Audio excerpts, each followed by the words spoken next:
Hey friends, welcome back to my channel. আজি আমি বনাম মেষ্টা টেঙাৰ হৈতে গাহৰি মাংস। যদিহে আপোনালোকে মোৰ চেনেলত নতুন হয় প্লিজ সাবস্ক্ৰাইব কৰিব আৰু যদি আজিৰ ভিডিওটো ভাল পায় তেন্তে প্লিজ লাইক কৰিব শেয়াৰ কৰিব। আমি লৈছো মেষ্টা টেঙা, গাহৰি মাংস আৰু জলকীয়া। এতিয়া আমি কেৰাহীখন গৰম হ'বলৈ থৈ দিছো। কেৰাহীখন গৰম হোৱাৰ পিছত আমি তাত অকমান মিঠা তেল বা যিকোনো আপোনালোকে খোৱা তেল ব্যৱহাৰ কৰিব পাৰে। তেলখিনি গৰম হ'বলৈ থৈ দিম। তেলখিনি গৰম হোৱাৰ পিছত আমি ইয়াত অকমান জিৰা দি লৈছো। এতিয়া দিছো জলকীয়া,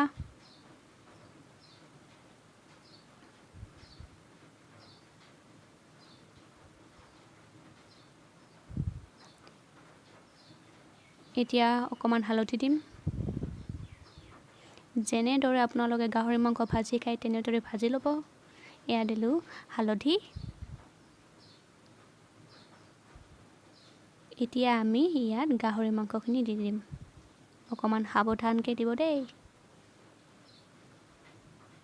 এতিয়া আমি এইখিনি ভাজি ল'ম।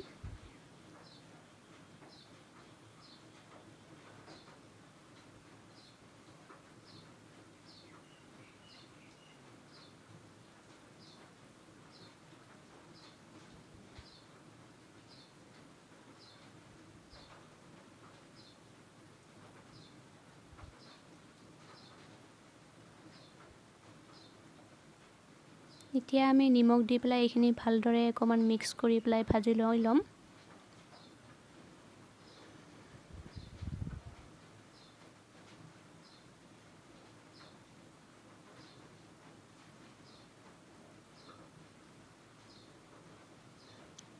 ধুঙা ধুঙা হৈ গৈছে ন?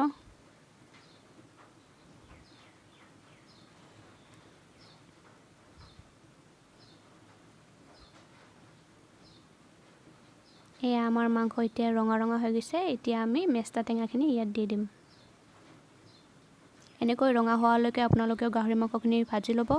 এতিয়া আমি মেষ্টা পাতখিনি ইয়াত দি দিলোঁ।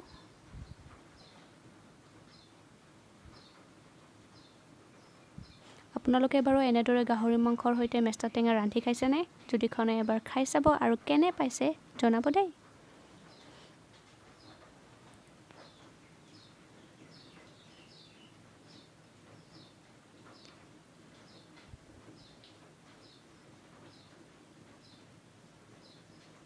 মিডিয়াম ফ্লেমত ভাজিব দেই। ইয়াতে মায়ে অকমান ফ্লেমটো বঢ়াই দিছে। ইয়াতো আমি অকমান নিমখ দি লৈছোঁ। যিহেতু টেঙা এইটোলৈ নিমখ বেছিটো লাগিবই অকমান, কিন্তু অকমান কমকৈ দি পেলাই ৰান্ধিব দেই, নহ'লে চকা হৈ যাব পাৰে। এয়া আমাৰ গাহৰি মাংস ৰেডি হ'বলৈ ধৰিছে। অলমষ্ট আমাৰ গাহৰি মাংস হৈ গ'ল। যদিহে আপোনালোকে আজিৰ ভিডিওটো চাই ভাল পাইছে তেন্তে প্লিজ লাইক কৰিব আৰু ফ্ৰেণ্ডসকলৰ সৈতে শ্বেয়াৰ কৰিব।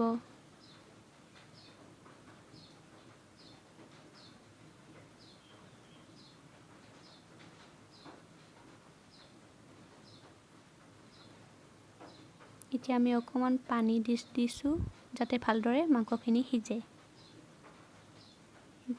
যাতে মেষ্টা টেঙাৰ ৰসখিনি গাহৰি মাংসটো সোমাই যায়।